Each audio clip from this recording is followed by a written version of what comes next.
Bapak Ibu yang dikasihi Tuhan, mari kita tundukkan kepala kita berdoa. Terima kasih Tuhan untuk kebaikan-Mu kepada kami. Biarlah pada waktu ini menjadi kesempatan bagi kami semua untuk mendengarkan firman Tuhan. Tolonglah kami supaya kami dapat menemukan keindahan Tuhan dalam setiap firman Tuhan yang kami baca dan kami renungkan. Kiranya malam hari ini firman Tuhan yang kami baca dan kami renungkan menolong kami untuk melihat lebih dalam maksud dan rencana Tuhan bagi seluruh kehidupan kami di akhir tahun ini. Kami mohon belas kasihan-Mu kepada kami semua, baik bagi hamba-Mu yang akan menyampaikan, bahkan bagi setiap jemaat Tuhan yang akan mendengarkan. Kami sungguh-sungguh membutuhkan tuntunan Roh Tuhan, supaya kami dapat memahami maksud dan rencana-Mu. Terima kasih Bapa. Kami sungguh berdoa hanya dalam nama Tuhan kami Yesus, firman yang hidup kami berdoa. Amin. Bapak Ibu yang dikasihi Tuhan, Shalom. Mari kita membuka Alkitab kita dari Mazmur pasal 90 ayat yang pertama hingga ayat yang ke-17. Mazmur 90 ayat yang pertama hingga ayat yang ke-17, saya akan baca untuk kita sekalian. Doa Musa, abdi Allah. Tuhan, Engkaulah tempat perteduhan kami turun-temurun. Sebelum gunung-gunung dilahirkan dan bumi dan dunia diperanakan, bahkan dari selama-lamanya sampai selama-lamanya, Engkaulah Allah. Engkau mengembalikan manusia kepada debu dan berkata, kembalilah hai anak-anak manusia.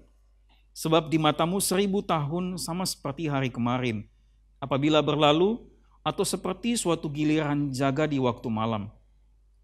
Engkau menghanyutkan manusia, mereka seperti mimpi, seperti rumput yang bertumbuh. Di waktu pagi berkembang dan bertumbuh, di waktu petang lisut dan layu. Sungguh kami habis lenyap karena murka-Mu, dan karena kehangatan amarah-Mu kami terkejut. Engkau menaruh kesalahan kami di hadapan-Mu dan dosa kami yang tersembunyi dalam cahaya wajah-Mu. Sungguh segala hari kami berlalu karena gemas-Mu. Kami menghabiskan tahun-tahun kami seperti keluh. Hidup kami 70 tahun dan jika kami kuat 80 tahun. Dan kebanggaannya adalah kesukaran dan penderitaan. Sebab berlalunya buru-buru dan kami melayang lenyap. Siapakah yang mengenal kekuatan murka-Mu dan takut kepada gemas-Mu? Ajarlah kami menghitung hari-hari kami sedemikian, hingga kami beroleh hati yang bijaksana. Kembalilah ya Tuhan berapa lama lagi, dan sayangilah hamba-hamba-Mu. Kenyangkanlah kami di waktu pagi dengan kasih setia-Mu, supaya kami bersorak-sorai dan bersukacita semasa hari-hari kami. Buatlah kami bersukacita seimbang dengan hari-hari Engkau menindas kami, seimbang dengan tahun-tahun kami mengalami celaka. Biarlah kelihatan kepada hamba-hamba-Mu perbuatan-Mu dan semarak-Mu kepada anak-anak mereka. Kiranya kemurahan Tuhan Allah kami atas kami, dan teguhkanlah perbuatan tangan kami. Ya, perbuatan tangan kami, teguhkanlah itu. Bapak Ibu yang dikasihi Tuhan, beberapa minggu yang lalu ada seorang teman saya menelepon saya. Pertama dia chat dulu, Mike saya mau cerita, mau kasih kesaksian. Kemudian akhirnya dia telepon dan dia cerita bahwa di awal November lalu dia terkena COVID. Teman saya ini usianya kurang lebih 50-an tahun, dia kerja di perusahaan farmasi, distribusi obat gitu ya. Dan dia cerita dia terkena COVID. Sampai-sampai juga dalam kondisi pengalamannya selama proses dia pada akhirnya menjadi sembuh itu kan dia cukup bergumul karena dia takut juga istri dan anak-anaknya juga terserang atau terdampak virus COVID ini. Nah Bapak Ibu yang dikasihi Tuhan, di akhir ceritanya dia katakan bahwa dia bersyukur kepada Tuhan bukan hanya karena sembuh tetapi juga dia merasa bahwa Tuhan memberikan kepada dia kesempatan untuk hidup satu kali lagi. Bapak Ibu yang dikasihi Tuhan, baginya waktu yang dia terima daripada Tuhan, satu kali lagi Tuhan kasih dia kesempatan untuk hidup adalah waktu yang dia pikir harus dia pergunakan semaksimal mungkin untuk Tuhan. Sehingga dia juga mengingatkan saya gitu ya, untuk selain jaga kesehatan tetapi juga pakailah hidup ini sungguh-sungguh itu untuk secara maksimal untuk Tuhan dan bukan untuk diri kita sendiri. Bapak Ibu yang dikasihi oleh Tuhan, saya yakin bahwa biasanya orang yang pernah selamat dari suatu musibah akan lebih menghargai waktu dalam hidupnya. Betul ya, Bapak Ibu? Jika kita memperhatikan Mazmur ini dari ayat pertama hingga ayat yang terakhir sedang berbicara mengenai waktu. Nah, tahukah Anda, Bapak Ibu, di dalam ayat yang pertama tadi sudah disebutkan bahwa ini adalah doa Musa. Seseorang yang berkali-kali hidupnya diselamatkan oleh Tuhan. Seorang yang berkali-kali gitu ya, dia selamat dari suatu musibah yang berat dalam hidupnya dia. Tentu kita ingat ketika Musa baru lahir gitu ya, maka Musa diselamatkan dari perintah pembunuhan bayi-bayi yang berusia 2 tahun oleh Firaun pada saat itu. Bapak Ibu, peristiwa yang lain ketika dia lari dari Midian karena membunuh orang, dia lari ke Midian karena membunuh orang Mesir. Bahkan ketika itu Tuhan menyelamatkan dia dan juga bangsa Israel ketika dikejar bangsa Mesir di dekat Laut Teberau. Dan masih banyak lagi sejumlah peristiwa-peristiwa yang lain yang kita bisa saksikan sebagai bagian dari pertolongan Tuhan. Bagaimana Tuhan melepaskan dan juga menolong Musa melewati masalah demi masalah, musibah demi musibah dalam hidupnya. Dan berkali-kali Tuhan tolong dia. Sehingga Bapak Ibu dikasihi oleh Tuhan Yesus, ketika kita membaca Mazmur ini, maka kita akan dapat melihat bahwa melalui Mazmur yang ditulis oleh seorang yang berkali-kali hidupnya ditolong oleh Tuhan ini dapat menolong kita bagaimana seharusnya kita melihat waktu yang ada dalam hidup kita hingga hari ini, hingga di penghujung tahun ini. Namun sebelum itu saya mengajak kita untuk melihat bersama bahwa secara garis besar Musa ingin menunjukkan perbandingan antara Allah dengan manusia yang kemudian dia hubungkan dengan waktu. Jadi sekali lagi sebelum kita melihat bagaimana seharusnya kita sebagai anak-anak Tuhan melihat waktu yang Tuhan berikan dalam hidup kita ini, maka mari saya mengajak kita untuk melihat terlebih dahulu garis besar yang diungkapkan oleh Musa dalam ayat ini mengenai perbandingan antara Allah itu dengan manusia. Yang pertama Bapak Ibu yang dikasihi Tuhan, perbandingan yang pertama yang diungkapkan dalam Mazmur 90 ini bahwa Allah itu kekal dan manusia itu fana. Ayat yang pertama Musa katakan bahwa Tuhan itu tempat perteduhan turun-temurun. Ayat yang kedua, sebelum dunia dijadikan Allah telah ada dan hingga dunia ini berakhir pun tetaplah Allah. Ayat yang keempat, bagi Tuhan 1000 hari sama seperti hari kemarin. Atau yang digambarkan Musa di sini adalah seperti giliran jaga malam. Yang kalau kita tahu giliran orang namanya jaga malam, satpam jaga malam paling cuma beberapa jam. Bapak Ibu yang dikasihi oleh Tuhan, ungkapan-ungkapan Musa ini memberikan makna bahwa Allah itu kekal. Dia tidak terbatas, tidak dikuasai oleh waktu. Karena dia adalah pengatur waktu. Bapak Ibu, ketika waktu berlalu, kita akan semakin bertambah usia, kesehatan makin menurun secara fisik gitu kan ya. Bahkan kita akan meninggalkan dunia ini. Tetapi Allah itu tetap ada untuk selama-lamanya. Sebelum kita ada di dunia ini, Tuhan telah ada di dunia ini. Tuhan telah ada turun-temurun generasi ke generasi. Tuhan tidak pernah berubah. Dia tetap ada. Sampai kita tinggalkan dunia ini pun, meninggalkan anak cucu kita pun, dia tetap sama, dia tetap ada. Bapak Ibu yang dikasihi Tuhan, kalau Allah itu kekal, sedangkan manusia, kita tidak kekal atau fana. Dalam ayat yang kelima dan 6, Musa mengidentikan hidup manusia itu seperti mimpi. Kalau waktu mimpi itu Bapak Ibu ya, kalau waktu mimpi itu seperti waktu tidur malam itu kan hanya beberapa jam saja. Gitu. Jadi begitu pagi bangun mimpi itu udah selesai gitu kan ya. Nah, bahkan dia mengidentikan hidup manusia itu seperti rumput yang pagi berkembang, di sore hari menjadi layu. Kemudian dalam ayat yang ke-10, faktanya bahwa kebanyakan manusia hidup hingga usia 70-80 tahun. Ya, ada juga yang kurang dari itu, bahkan juga ada yang lebih daripada itu. Tapi kalaupun lebih, itu dilalui dengan penderitaan dan juga kesulitan.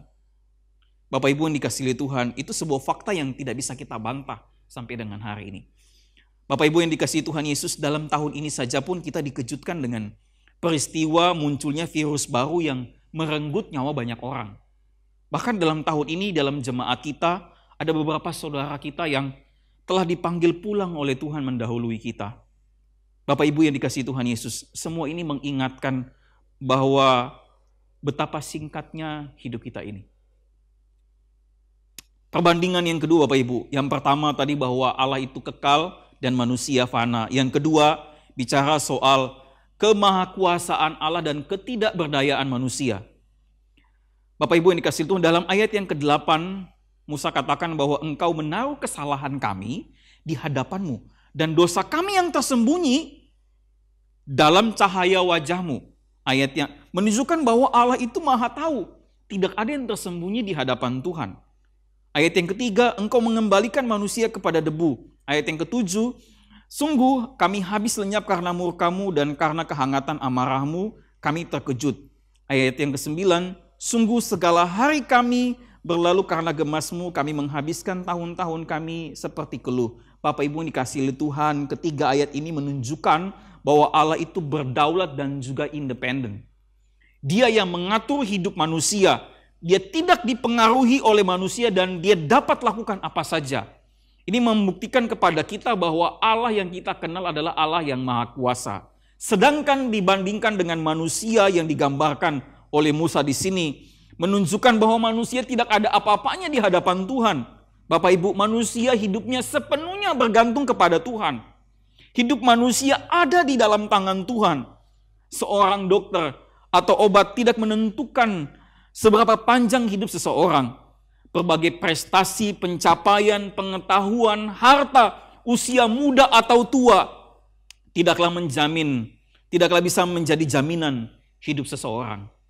Bapak Ibu yang dikasihi Tuhan, maka berdasarkan kedua perbandingan tadi, yang pertama bahwa Allah itu kekal dan manusia fana, yang kedua Allah itu maha kuasa dan kita manusia tidak berdaya dan selalu bergantung kepada Tuhan, maka berdasarkan perbandingan-perbandingan tadi Bapak Ibu, yang merupakan fakta yang tidak bisa kita bantah, maka dalam bagian ini Musa menaikkan doa kepada Tuhan.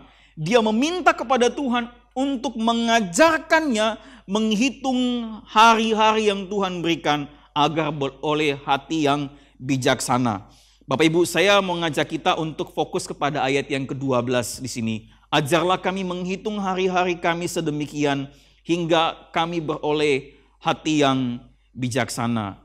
Dengan fokus kepada ayat ini akan menolong kita untuk memperoleh tuntunan bagaimana sikap kita seharusnya terhadap waktu yang Tuhan berikan.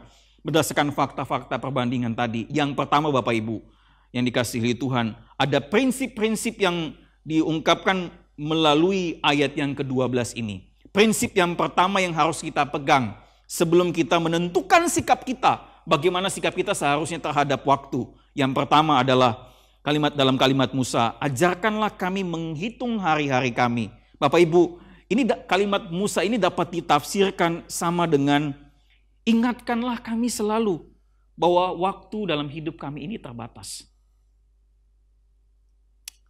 Bahwa betapa singkatnya hidup kami. Waktu Musa berdoa, Tuhan ajarkanlah kami menghitung hari-hari kami.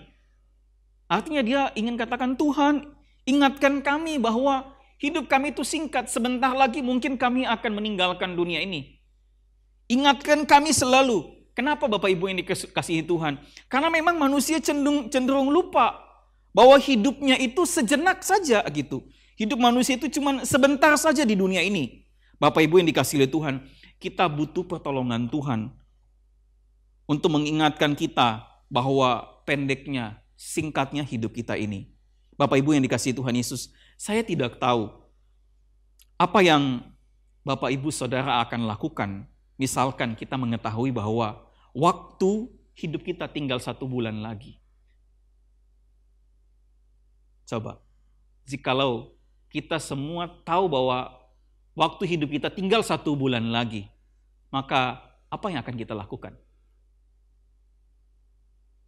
Bapak Ibu, tentu setiap detik yang kita lewati akan begitu berharga buat kita.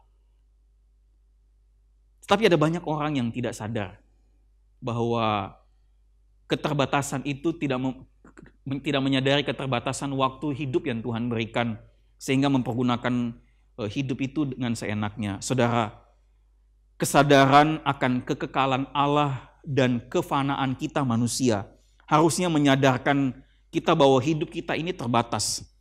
Setiap hari yang kita awali bisa merupakan hari terakhir dalam hidup kita. Sehingga prinsip pertama terhadap waktu adalah kita harus selalu menyadari bahwa waktu kita terbatas. Prinsip yang kedua, Bapak Ibu yang dikasihi Tuhan. Untuk mengetahui prinsip yang kedua, mari kita lihat kalimat Musa selanjutnya. Dalam ayat yang ke-12 dikatakan, ajarkanlah kami menghitung hari-hari kami, hingga kami beroleh hati yang bijaksana. Dengan kata lain, Bapak Ibu, tujuan Musa meminta supaya Tuhan selalu mengingatkan betapa singkatnya hidup, supaya ia dapat bijak menggunakan waktu pemberian Tuhan. Bapak Ibu yang dikasihi Tuhan, ketika kita sadar akan kenyataan bahwa Allah itu Maha Tahu, Dia Maha Suci, Maha Kuasa, Dia berdaulat dan menentukan panjang hidup manusia.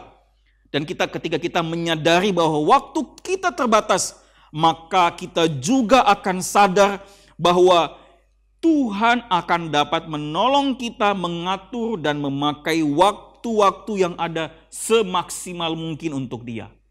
Dengan kata lain, Bapak Ibu yang dikasihi Tuhan, bahwa supaya sebuah hidup akan menjadi lebih kaya akan makna, maka kita butuh pertolongan Tuhan.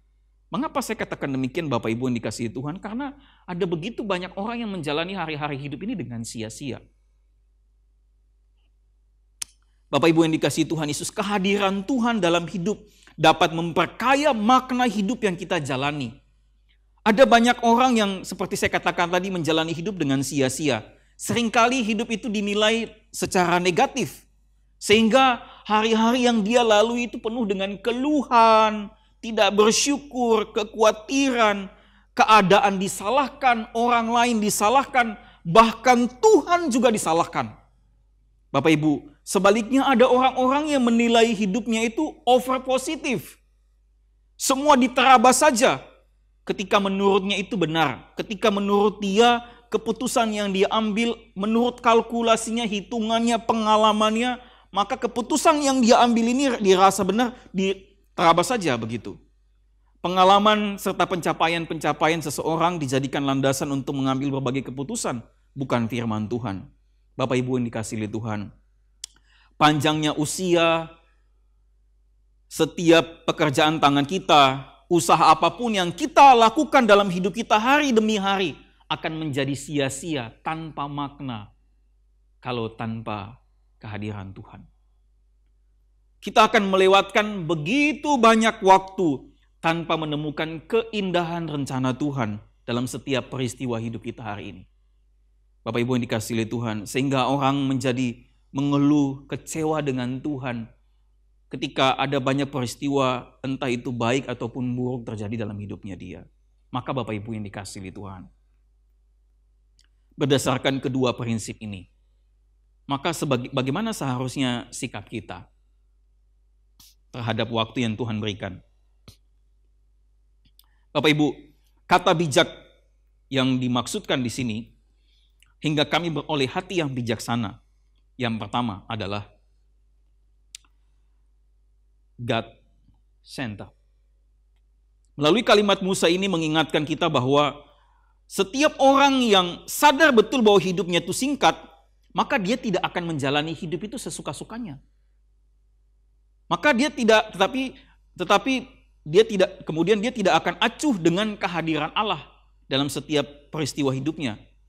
Bapak Ibu dikasihi Tuhan, orang yang sadar betul bahwa Tuhan itu berkuasa, berdaulat dan hidupnya dia itu terbatas, waktunya itu terbatas, maka hidupnya itu bukan lagi soal tujuanku, rencanaku, pengalamanku, tetapi mengenai tujuan Tuhan bagiku.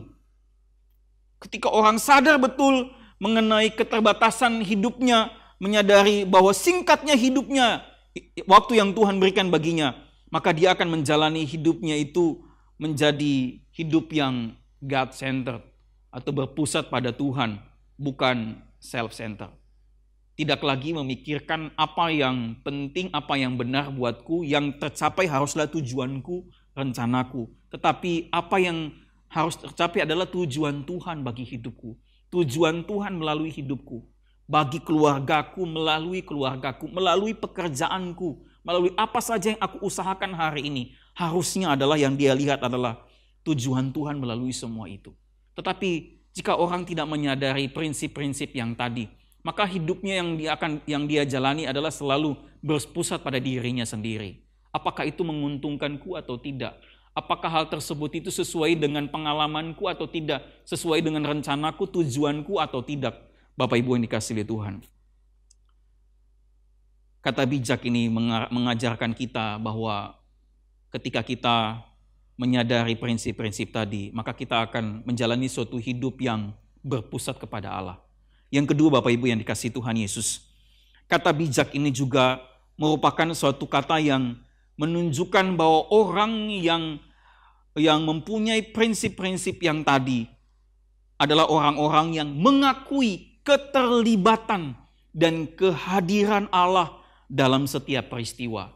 Bapak Ibu yang dikasihi Tuhan, jika kita mempunyai prinsip-prinsip yang tadi, maka kita akan bersikap bahwa kita mengakui keterlibatan dan kehadiran Allah dalam setiap peristiwa hidup kita.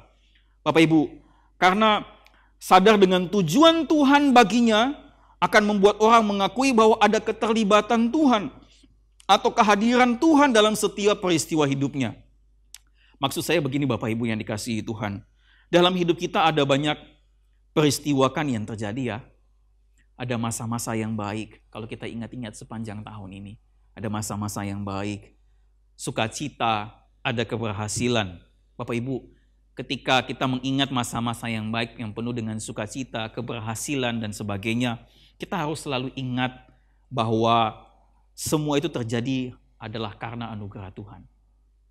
Tuhanlah yang mencukupkan, Tuhanlah yang menyediakan, Tuhanlah yang memelihara hidup.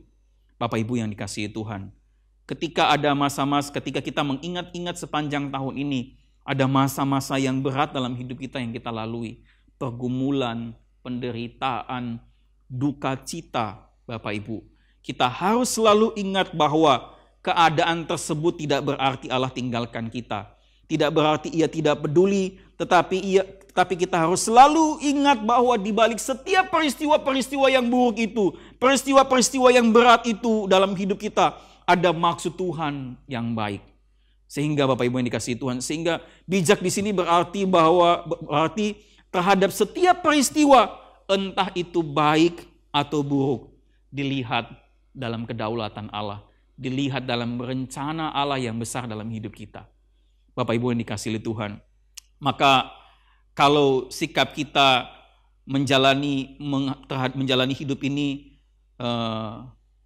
adalah hidup yang berpusat pada Allah, dan selalu mengakui ada keterlibatan Allah, kehadiran Allah dalam setiap peristiwa hidup kita, maka Bapak Ibu, saya percaya kita akan dapat berkata, terima kasih Tuhan.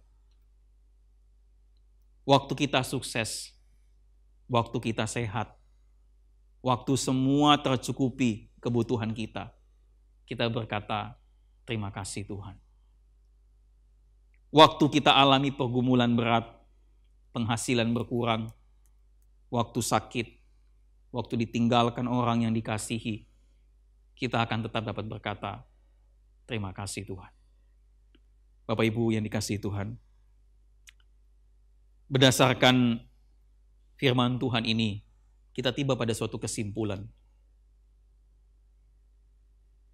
Kehidupan kita singkat sekali. Kita tidak boleh meremehkan satu detik pun dari waktu kita, apalagi kita memboroskannya. Bapak Ibu yang dikasihi Tuhan, prinsip-prinsip yang sudah kita lihat tadi akan menolong kita untuk menghargai tiap menit, tiap waktu yang diberikan Tuhan kepada kita. Bapak Ibu yang dikasihi Tuhan, kita perlu mengingat bahwa Allah yang kita sembah di dalam Tuhan kita Yesus adalah Allah yang kekal. Dan Dialah yang mengatur waktu. Dialah yang sangat mengerti tentang waktu. Dia hidup dari dulu sampai dengan hari ini. Dia adalah Allah yang kekal. Bapak Ibu, sehingga Allah yang kekal, yang tidak dibatasi oleh waktu itu, dapat mengajarkan kita bagaimana menggunakan waktu yang Dia berikan. Bapak Ibu yang dikasihi Tuhan, sangat penting bagi kita untuk meminta kepada Tuhan selalu, untuk mengajarkan kita bagaimana menggunakan waktu-waktu yang Tuhan berikan. Seperti saya katakan tadi, bisa jadi hari yang kita awali hari ini merupakan hari terakhir dalam hidup kita. Entah itu menjadi hari terakhir, ataupun masih ada hari-hari selanjutnya dalam hidup kita. Tapi kita akan selalu melihat bahwa dalam setiap hari-hari yang saya lewati, dalam setiap hari-hari yang akan saya lalui nantinya, ataupun hari ini merupakan hari yang terakhir dalam hidup saya tahu bahwa saya telah mempergunakannya semaksimal mungkin sesuai dengan rencana Tuhan bagi hidup saya. Bapak Ibu yang dikasihi Tuhan, mengakhiri khotbah ini saya mengajak kita untuk berefleksi di hadapan Tuhan. Saya mengajak kita untuk mengingat-ingat sepanjang tahun ini, atas setiap hari yang Tuhan berikan, atas setiap pengalaman-pengalaman yang Tuhan izinkan kita alami dalam hidup kita, atas setiap pemberian Tuhan, kesehatan, kecukupan atas makanan dan minuman, pakaian, tempat tinggal, pekerjaan, orang tua yang sehat ataupun sakit, kita, anak-anak, suami, istri, Bapak Ibu yang dikasihi Tuhan. Sudahkah kita jalani dengan kesadaran siapa diri kita di hadapan Tuhan? Bapak Ibu, apakah kita mengingat setiap langkah yang kita ambil dalam sepanjang tahun ini? Apakah menunjukkan bahwa kita sadar akan kehadiran Allah dan kedaulatan Allah dalam hidup kita? Atau sebaliknya, kita sudah melalui sepanjang 364 hari dengan begitu saja tanpa kita melihat satupun karya Tuhan dalam hidup kita. Kita menjadi orang yang seenaknya hidup. Bapak Ibu dikasihi Tuhan, saya mengajak kita untuk merenungkan kembali, mengingat kembali, Tuhan, mungkin sepanjang tahun ini saya melewati hari demi hari yang Tuhan berikan dengan begitu saja. Saya miss sama sekali keindahan rencana Tuhan dalam hidup saya. Karena ketamakan, karena keegoisan kita, karena keinginan-keinginan kita yang ingin kita lebih tonjolkan dibanding kita mencari tahu kehendak Tuhan dalam hidup kita. Bapak Ibu yang dikasihi Tuhan, sebelum memasuki tahun yang baru, jangan sampai kita hilang lagi kesempatan untuk melihat dan mengerti rencana Tuhan dalam setiap hari-hari yang kita lalui. Kalau tahun ini kita lalui dan kita lupa atau sampai kita tidak bisa menemukan rencana Tuhan, maksud Tuhan dalam setiap peristiwa dalam hidup kita, jangan sampai pun terjadi di tahun yang akan datang. Bapak Ibu yang dikasihi Tuhan, yang kedua, pada kesempatan ini saya mengajak kita untuk melalui setiap peristiwa yang kita lalui sepanjang tahun ini, maukah kita berkata, terima kasih Tuhan. Saya mengajak kita secara pribadi, di hatinya masing-masing, berkata, terima kasih Tuhan. Terima kasih untuk kebaikan-Mu kepada kami. Terima kasih untuk kesuksesan. Terima kasih Tuhan untuk kegagalan demi kegagalan. Terima kasih Tuhan untuk pekerjaan yang baik. Terima kasih Tuhan juga untuk penghasilan yang berkurang. Atau terima kasih juga Tuhan kalau hari ini saya kehilangan pekerjaan. Terima kasih Tuhan untuk orang-orang yang saya kasihi, yang ada di sekeliling saya. Tapi maukah kita juga berkata, terima kasih Tuhan untuk orang-orang yang saya kasihi, yang sudah Tuhan panggil pulang. Bapak Ibu yang dikasihi Tuhan, terlalu banyak yang Tuhan sudah lakukan. Tapi, sudahkah kita sepanjang tahun ini, bahkan sampai di hari yang terakhir dalam tahun ini, kita sudah berkata, terima kasih Tuhan. Mari dengan rasa syukur kepada Tuhan. Saya mengajak kita untuk tundukkan kepala di hadapan Tuhan. Saya memberikan waktu kepada kita masing-masing. Mengevaluasi hidup kita di hadapan Tuhan sepanjang tahun ini. Dan hari ini ambillah komitmen. Saya mau lalui hari-hari yang akan datang dengan penuh kesadaran akan kehadiran Tuhan dalam hidup saya. Dan hari ini, saya mengajak Bapak Ibu Saudara secara pribadi sekali lagi. Berkata Tuhan, terima kasih. Terima kasih Tuhan.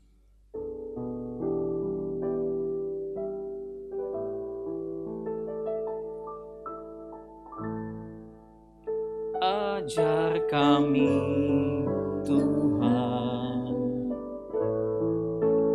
menghitung hari-hari, agar kami beroleh hati bijaksana. Ajar kami Bapa hidup dalam jalan,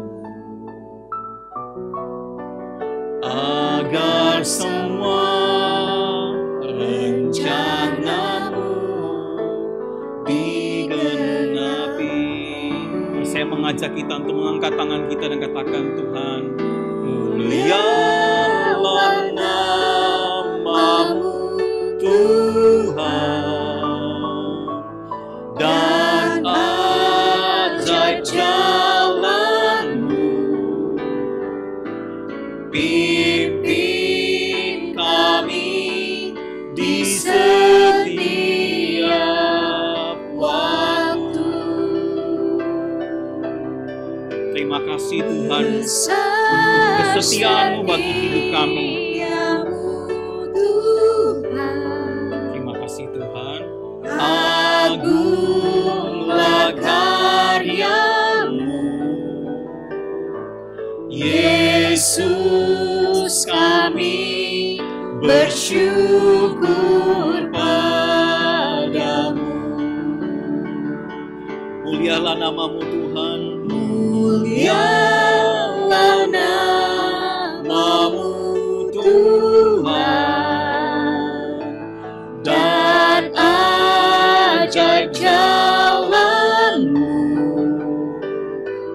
Pimpin kami di setiap waktu. Besar setiamu Tuhan, agunglah karya-Mu. Biarlah malam hari ini, Yesus, kami bersyukur padamu. Bapa yang dikasihi, Bapa yang kami kasihi dalam nama Tuhan kami Yesus. Sesungguhnya Tuhan, kami menyadari bahwa kami buta secara rohani. Seringkali kami tidak mampu melihat kebaikan Tuhan, kasih Tuhan yang besar dalam hidup kami.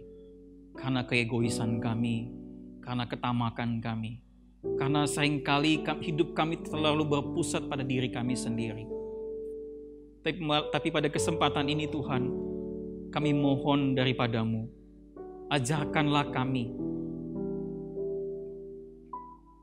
untuk mensyukuri setiap hari-hari yang sudah kami lalui sepanjang tahun ini sebagai pemberian Tuhan. Entah itu masa-masa yang baik ataupun masa-masa yang sulit yang kami boleh lewati. Ajarkan kami Tuhan pada kesempatan ini untuk bersyukur kepada Tuhan. Sekalipun Tuhan, masa-masa yang sukar yang kami lewati membuat kami kecewa, membuat kami habis air mata, membuat kami serasa kehilangan pegangan dalam hidup kami. Tapi pada kesempatan ini Tuhan, kami mohon kepada Engkau, tolong kami supaya kami dapat mengucap syukur kepada Tuhan untuk segala kebaikan-Mu. Terima kasih ya Tuhan Yesus. Ampunilah kami jikalau sepanjang tahun ini kami lalui begitu saja. Kami lupa bahwa ada Tuhan bersama dengan kami. Sehingga seringkali kami mengeluh, kami tidak bersyukur kepada Engkau. Kami menyalahkan keadaan, kami menyalahkan orang lain, bahkan kami menyalahkan Engkau Tuhan. Ampuni kami ya Tuhan. Tolonglah kami, supaya pada kesempatan ini kami tidak lagi menyalahkan keadaan, bahkan menyalahkan Engkau. Tapi pada kesempatan ini kami boleh melihat kebaikan Tuhan bagi kami. Terima kasih Tuhan Yesus. Sekali lagi pada kesempatan ini hamba-Mu doakan setiap jemaat. Biarlah setiap kami boleh mengakhiri hari terakhir dalam tahun ini dengan ucapan syukur kepada Tuhan. Dengan hati yang penuh dengan sukacita, ucapan syukur kepada Engkau. Karena menyadari bahwa Ebenezer, sampai di sini Tuhan telah menolong kami semua. Terima kasih Bapa, kami berdoa dan bersyukur dalam nama Tuhan kami Yesus. Amin.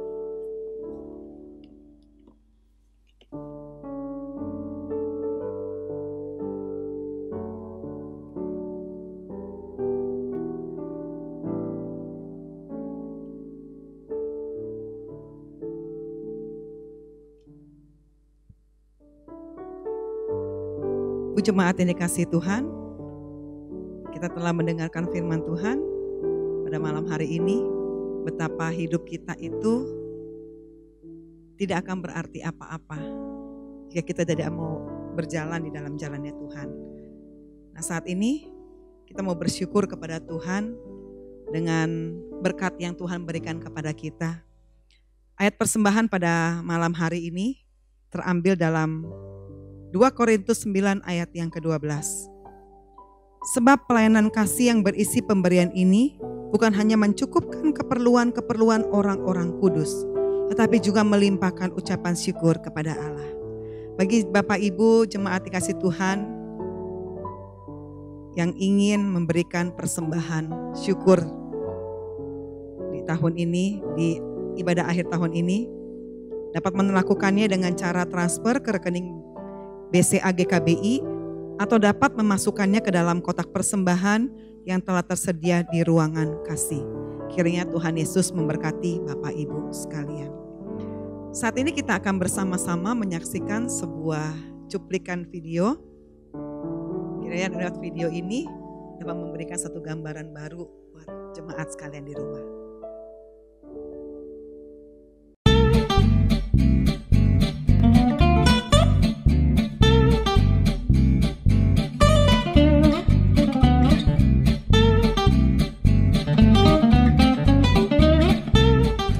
Mari bersama-sama kita nyanyikan lagu Bab Bagi Dia. Kak, aku banyak bab. Kak, boleh ulang lagi nggak? Kita menemukan Allah pernah memberikan penghakiman kepada bangsa baik. Kok langsung B, A-nya belum?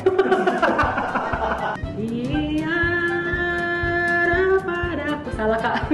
Tiadalah kepadaku. Tuh salah lagi Kak. Mari saya ajak. Nah, salah, Kamai ulang.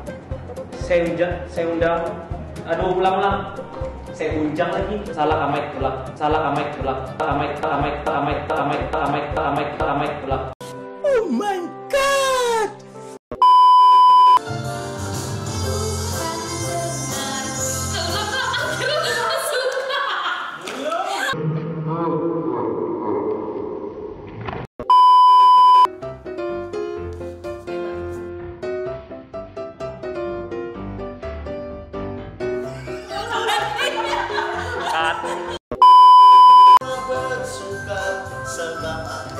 Semua bersuka sebab selalu.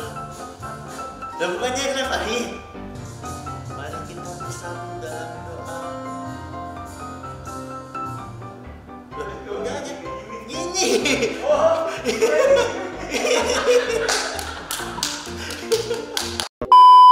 Bangkit berdiri, kita bersama-sama mengikrarkan pengakuan iman kita seturut dengan pengakuan iman rasuli yang berbunyi demikian.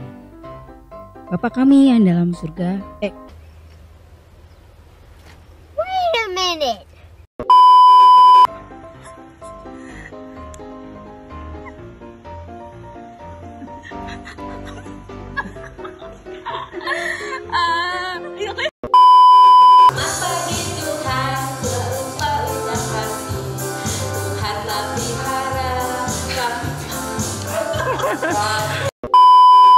Adik tahu nggak